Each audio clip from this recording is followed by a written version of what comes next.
Shirey did hang on to a place in Q2 despite that real horrible high-speed crash at turn 1 very early on in the session. And then Brivio, the teammate looking on.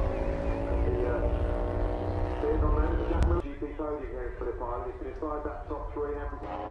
Race as well, just tagging onto the back of this group. Maverick Vinales.